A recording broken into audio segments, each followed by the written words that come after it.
Assalamualaikum warahmatullahi wabarakatuh. Konco tani dan konco-konco pecinta tanaman dimanapun Anda berada, kembali lagi di channel Konco Tani Garden, channel yang membahas tentang dunia tanaman, dunia pertanian yang ada di sekitar kita. Nah, pada kali ini kita akan bahas lagi cara membuat racikan pupuk yang super dahsyat yang mampu menumbuhkan tanaman-tanaman kita. Nah, bagi yang baru menemukan channel ini, untuk segera mendukung channel ini dengan cara subscribe, like, dan komen. Berkomentarlah yang baik, berkomentarlah yang positif, sehingga channel ini semakin berkembang dan semakin bermanfaat bagi berjuta-juta konco-konco tani di luar sana. Nah, di mana tanaman-tanaman kita saat ini dipengaruhi oleh beberapa faktor, diantaranya dalam menyuburkan tanaman kita, yaitu dalam fase-fase perawatan atau pemupukan. Nah, di mana pupuk saat ini sangat mahal, untuk itu kita harus inovasi dan kreatif dalam menemukan pupuk-pupuk atau racikan-racikan yang super dahsyat untuk menyuburkan tanaman-tanaman kita. Nah, penasaran bukan apa aja bahannya dan bagaimana cara membuatnya? Untuk itu kita masuk ke intro dulu.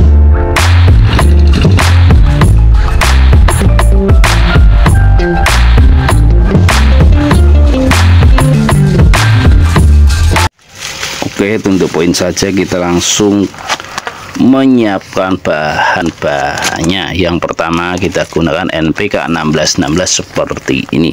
Ini sudah familiar dan sering digunakan untuk menyuburkan segala macam tanaman-tanaman kita, baik itu tanaman tahunan ataupun tanaman-tanaman kecil. Nah, kita ambil yaitu merek Pak Tani seperti ini sangat dahsyat untuk menyuburkan tanaman-tanaman kita dan memaksa tanaman untuk tumbuh bunga dan buah tentunya. Akan tetapi kita gunakan yaitu sedikit saja, ini akan dikombinasikan dengan bahan-bahan lainnya yang tentunya akan menghemat pupuk-pupuk kimia kita. Nah, kita gunakan yaitu 5 sendok seperti ini, sendok makan. Nah, bagi yang baru menemukan channel ini, jangan lupa ya, saya ingatkan lagi untuk subscribe, like, dan komen. Nah, di mana NPK ini meningkatkan pertumbuhan tanaman karena kandungan nitrogennya, membentuk pembentukan akar yang kuat karena kandungan fosfornya, meningkatkan produksi energi fotosintesis karena kalsiumnya, meningkatkan produksi buah dan bunga karena nutrisi yang seimbang ada pada pupuk ini. Nah, kita ambil air sedikit saja untuk mengencerkan yaitu pupuk ini atau pupuk mutiara ini. Nah, untuk selanjutnya yaitu NPK ini menunjang pertumbuhan vegetatif, mencegah tanaman tidak kerdil. Jadi sangat bagus untuk fase-fase vegetatif ataupun generatif pupuk tersebut atau pupuk ini. Ya, di sini sekali lagi bukan untuk menggurui, di sini sama-sama belajar dan sama-sama mencoba yaitu hal-hal baru yang berkaitan dengan pertanian agar kita dalam memproduksi produk-produk pertanian lebih hemat dan tentunya lebih inovasi. Nah, seperti ini sudah kita aduk-aduk.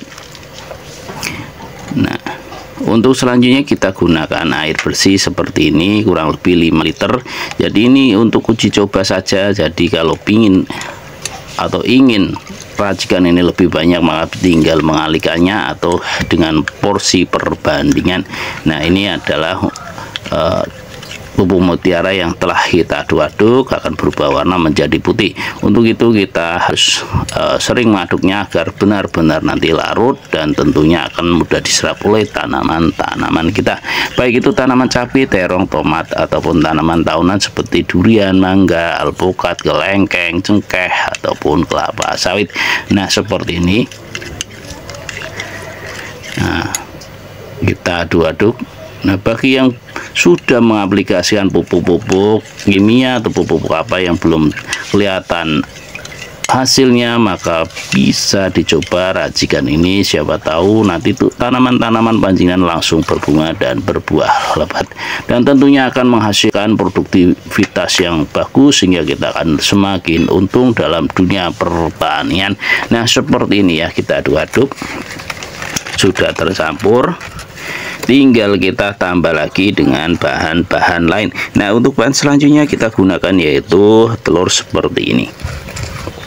Nah, ini ada telur ayam broiler cukup murah, kita beli sekitar Rp2.000 per biji, dimana kandungan dari telur ayam ini yaitu per 100-nya sangat bagus, sangat kompleks, dan tentunya sangat bagus untuk tanaman. Nah, kita ambil 1 butir semacam ini, lalu kita aduk-aduk ya. Nah, kandungan dari telur yaitu mengandung kalsium, kalori, protein, lemak, karbohidrat, zat besi, fosfor, kalium, natrium, vitamin A, vitamin B1, vitamin B2. Nah, seperti ini. Oke. Dan selanjutnya ada kandungan lain, yaitu selain itu masih ada kandungan vitamin B6, vitamin D, vitamin E, dan vitamin K. Nah, untuk selanjutnya kita gunakan yaitu MSG atau micin seperti ini, kita gunakan yaitu 2 sendok makan ya. Jangan terlalu banyak, nanti tanaman kita akan hambar kalau terlalu banyak diberi micin tersebut. Jadi harus sesuai porsi, jangan ngawur, harus dipanteng terus, jangan sampai gagal paham, sehingga nanti racikannya bukannya menyuburkan malah membuat tanaman menjadi mati karena komposisinya yang tidak sesuai. Micin ini atau monosodium glutamat merujuk dari laman Weavermith, itu mengandung nitrogen dan mineral yang cukup tinggi sehingga mampu menutrisi tanaman-tanaman kita. Nah, seperti ini kita gunakan 2 sendok, lalu kita campur dengan telur tersebut agar benar-benar hancur dan tentunya akan menyatu dengan bahan pertama tadi, yaitu manfaat micin yaitu meningkatkan kesehatan tanaman, meningkatkan kadar air tanaman, menyehatkan bunga, meningkatkan kualitas tanah, dan membuat tanaman tahan dari hama dan penyakit. Nah, ini selain untuk menyuburkan, micin itu sangat bagus untuk menyehatkan tanaman-tanaman kita. Nah, kita masukkan seperti ini bahan tersebut sehingga tercampur, yaitu 3 bahan aktif, yaitu yang pertama NPK 1616, telur dan micin atau MSG. Ini bisa diaplikasikan langsung ke tanaman-tanaman kita, baik itu tanaman kecil ataupun tanaman besar. Baik itu tanaman cengkeh, durian, kelengkeng, ataupun kelapa sawit, ataupun tanaman kecil-kecil seperti cabai, terong, tomat, dan sebagainya, atau tanaman sayur, sehingga akan menghasilkan tanaman-tanaman yang subur, royo-royo, berbunga, dan berbuah lebat. Nah, di sini sekali lagi bukan untuk menggurui, di sini sama-sama mencoba hal-hal baru yang berkaitan dengan dunia pertanian, dunia tanaman pada yang ada di sekitar kita. Nah, cara pengaplikasiannya kita yaitu dengan cara dikocokkan dengan dicampur air terlebih dahulu, yaitu dengan perbandingan 1:15, dan kocorkan 200 cc per tanaman untuk tanaman kecil dan 500 cc untuk tanaman besar. Yaitu seperti ini, kita gunakan 200 cc dan berikanlah interval pengocoran yaitu 1 minggu sekali secara rutin. Nah, demikianlah konco-konco tani dan konco-konco pecinta tanaman di luar sana atau dimanapun Anda berada.